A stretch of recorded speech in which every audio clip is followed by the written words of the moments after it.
अमेरिकी सदर Donald Trump ने सफरी पाबंदी को और सख्त करते हुए एक नया हुक्म जारी किया है, जिसके तहत 20 और मुल्कों को लिस्ट में जोड़ा गया है। इनमें घूमने आने वाले और मुस्तकिल तरह से बसने की कोशिश करने वाले दोनों तरह के मुसाफिर शामिल हैं। अब कुल 5 मुल्कों पर अमेरिका में दाखिले की पूरी तरह से पाबंदी लग गई है। वहीं 15 मुल्कों के शहरियों पर जुजवी रोक लगाई गई है।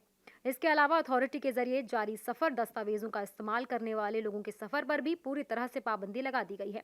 व्हाइट हाउस ने इस फैसले को अमेरिका में दाखिल से जुड़े कई कानूनों को और सख्त करने के लिए उठाया गया कदम बताया है। सरकार का कहना है कि यह फैसला सिक्योरिटी खदशात से जुड़ा है। अफसरान ने हाल ही में व्हाइट हाउस के पास 2 नेशनल गार्ड जवानों पर गोलीबारी के मुलजिम एक अफगान शहरी की गिरफ्तारी का हवाला देते हुए सिक्योरिटी वजूहात को जायज ठहराया। हालांकि इन पाबंदियों में कुछ छूट भी दी गई। जिन लोगों के पास पहले से कानूनी अमेरिकी वीजा है, उन पर यह रोक लागू नहीं होगी।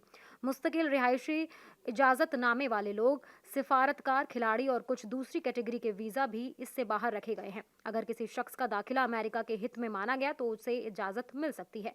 सरकार ने यही नहीं बताया कि ये नए नियम सरकार ने ये नहीं बताया कि ये नए नियम कब से लागू होंगे। अपने हुक्म में ट्रंप ने कहा कि इन देशों में बदउनवानी फैली हुई है, सरकारी दस्तावेज नाकाबिले एतबार है और जुर्म से जुड़े रिकॉर्ड ठीक से दस्तयाब नहीं है।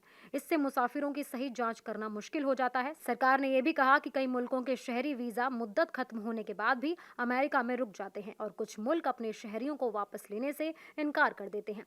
सरकार ने यह भी कहा कि कुछ मुल्कों में गैर मुस्तकम और कमजोर नाकिस इंतजामिया है, जिससे सलामती, खारजा पॉलिसी और इमिग्रेशन से जुड़े खतरे बढ़ते हैं।